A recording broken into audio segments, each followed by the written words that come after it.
मैंने देखा कि एक सफेद घोड़ा है, और उस पर जो बैठा है, यह विश्वास के योग्य और सत्य है। वह धर्म में न्याय और लड़ाई करता है। उसके सिर पर अनेक राजमुकुट है, और उसका एक नाम उसके अतिरिक्त कोई नहीं जानता। उसका नाम है भगवान का शब्द अर्थात शब्द ब्रह्म। और स्वर्ग की सेना श्वेत घोड़े पर उसका अनुसरण करेगी, जो शुद्ध मलमल पहनेगी, और उसके मुख से एक तेज तलवार निकलेगी, जिससे वह सारे संसार पर विजय प्राप्त कर उस पर राज्य करेगा। उसके वस्त्र और जांघ पर लिखा, राजाओं का राजा, महाराजा और प्रभुओं का प्रभु, अर्थात कलियुग में स्वयं शब्द ब्रह्म शरीर धारण करेगा।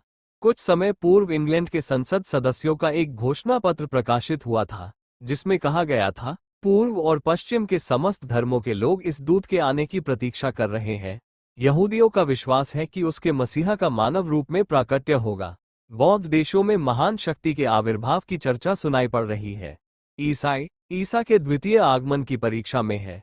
मुसलमान हजरत मेहदी के आगमन की बात कर रहे हैं। अमेरिका में भी ऐसा ही विश्वास सर्वत्र फैला हुआ है। इसमें संदेह नहीं कि नए संसार का निर्माण आध्यात्मिकता पर ही होगा। और इस संबंध में कितने ही लोगों की यह दृढ़ धारणा है कि परमात्मा के आगमन का रहस्य अब दुनिया में प्रकट होने वाला है। तिब्बत के एक आत्मवेता कवि की एक कविता में, जिसका अनुवाद मारपा नामक कवि ने किया है, कल की अवतार के संबंध में कहा है कि सूर्य और चंद्रमा नाचेंगे और ददम्भी बजाएंगे और एक छोटा सा बालक कानून चक्र को बदलेगा, अर्थात नियमों को आमूल चूल बदलेगा। उसका आंतरिक संदेश भगवान बुद्ध के सिद्धांतों के सारतत्व पर आधारित होगा। उसका संदेश मानव शरीर के अंदर स्थित गुप्त तत्व का, नाम शब्द का और परमात्मा के सच्चे रूप का संदेश होगा।